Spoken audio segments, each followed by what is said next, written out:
right? Shalom, shalom. Like it. First off, I want to give all praises, all honor and glory to Yahweh, by Hashem Yahweh Shai, by Hashem Rakar double honors to the apostles and elders of great millstone who rule and teach well, who also taught us this 100% truth. Shalom to the hopeful elect. I'm the brother Kasai, back with another quick lesson. Lord willing, this is an edifying lesson. All right, going into this lesson, man, I was thinking about a few things, where through the spirit it hit me. How some of these other Israelite groups, they sold out, man. They sold out. They took a bag. They chose the way of the world. They chose the heathen over Yahweh Shem Yahweh Shai. They chose these other gods, whether they know it or not. All right, and it prompted me in the spirit to pull up Matthew 6:24, in which it goes in the AI go into more of a detail about it. It says in the King James Version, the teaching that you cannot serve two masters is found in two primary locations in the New Testament, Matthew 6:24 and Luke 16:13. The word in both passages is nearly identical. No man can serve two masters, for either he will hate the one and love the other, or else he will hold on to the one and despise the other. You cannot serve the Most High and Mammon. All right, yeah, you can't serve the Most High and Mammon. And Mammon is primarily, which, matter of fact, I'm going to just read it. Key definition in context, Mammon. Now, it mentions the God of Mammon, all right, in which a lot of these jakes love the money, all right. The love of money is the root of all evil. The scripture says that, all right. This is why a lot of you jakes are going to be left here, man, because you chose the love of money. It says this is a Syriac Aramaic word retained in the KJV that signifies money, wealth, riches, worldly goods. All right. Ultimately, man, you chose the world. You're choosing the world, and you're trying to mix the world in this truth, man. You're trying to come up off the truth. You're trying to come up off the truth so you can gain in the world. And that's not how it works, man. All right? That's not how it works. All right? This truth is never meant to be used like that, man. You're misusing the sword, man. It's almost like you're using the sword to cut butter, man. You got butter knives for that. You're trying to do the things with the sword that it ain't supposed to be done with, man. And the Lord is going to destroy you for that, man. It says historical context in ancient times, a slave was considered property and could not belong to two owners simultaneously, because their loyalties and labor would be hopelessly divided.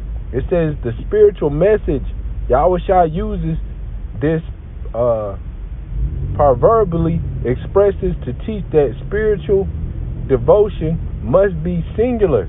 All right, trying to prioritize both the Most High and material wealth is presented not just as a bad idea, all right, but as a literal impossibility. Yeah, it's almost impossible, man, trying to do the work and then mix the world in. Now, you have Israelites that say they can't do their lessons because they work all the time. You got time to do lessons, man. That's BS. And that's just Jake coming up with more and more excuses, man. More and more excuses, man. You got plenty of brothers that work, man, and still be able to do a lesson every day. Almost every day. Alright? It says core principles, undivided loyalty, true service to the Most High requires the whole heart. Heart just goes back to the word mind. It just goes back to the meaning of your mind. Alright? If wealth becomes the primary motivation, it takes the place of the Most High. Yeah. So, hey, most of you Israelites have replaced the Lord with wealth, with money. And this is AI telling you this, man. All right, you're replacing it, man. All right, so let's grab some other scriptures. I think I hit the point on that. This is James 4:4. It says, "Ye adulterers and adulteresses." Yeah, you're committing adultery with these other idols, these other gods, man. You're replacing the Lord with false gods. It says, "Know ye not that the friendship of the world is enmity with the Most High?" Yeah, it's opposed. You're making yourself an enemy. It says, "Whosoever therefore will be a friend of the world is the enemy of the Most High." You made yourself an enemy, man. You're making yourself a target. And what makes it worse is that you're using the truth to do it. The Lord is going to destroy you, man. You niggas need to be scared, man. This is what it is. You lack fear of the Lord, man. Don't you understand? Proverbs chapter 1 tells you that. The fear of the Lord is the beginning of wisdom, knowledge, and understanding. You niggas need to be corrected, man. You don't fear the Lord, man. Now you're just mixing your own doctrine, thinking you're some type of wise guy. You're smart. You just come up with all. Yo, the Lord is going to kill you, man. You see, that's how you know that the Lord is taking the spirit from you niggas, man. You should be afraid. You should be scared. You should be fasting and praying. Niggas ain't on no level, man. Let's grab another scripture. Last scripture, man. This is 1 John 2:15. "Love not the world, neither the things that are in the world." All right. "If any man love the world, the love of the Father is not in him." Yeah, it's not in y'all, man. Y'all don't love Yahweh Hashem Yahushua. You're not sincere, man.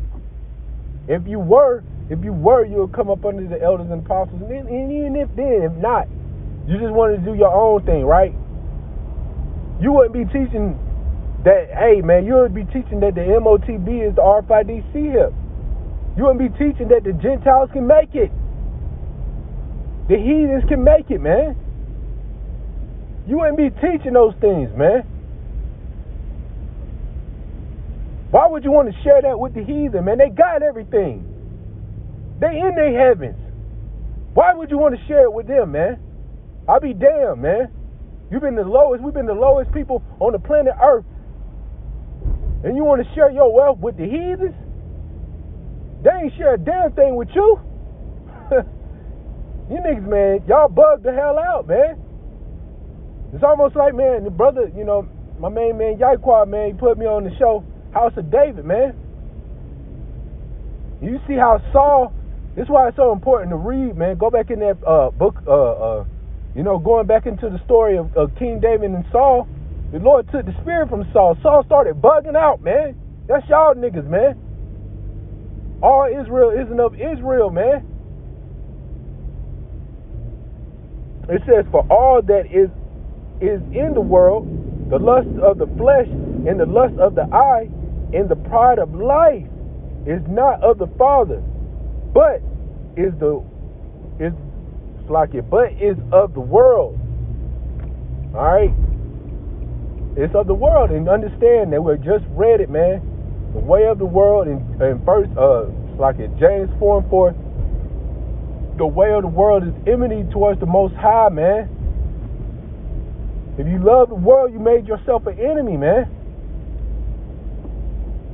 The love of the Father isn't in you, man. You're worshiping a whole different God, man. You've chosen a different God over Yahweh Hashem Yahushua. And this is why a lot of you jakes are just going to be put down, man. You got to be put down. Because the Lord ain't dealing with y'all, man. We'll never get out here, man. We'll never get out of here dealing with you niggas, man. Lord, bro. I'm telling you, man. You Israelites, man. Y'all got another thing coming, man. Y'all do. So with that being said, Lord willing, hope this is truly edifying. Shalom.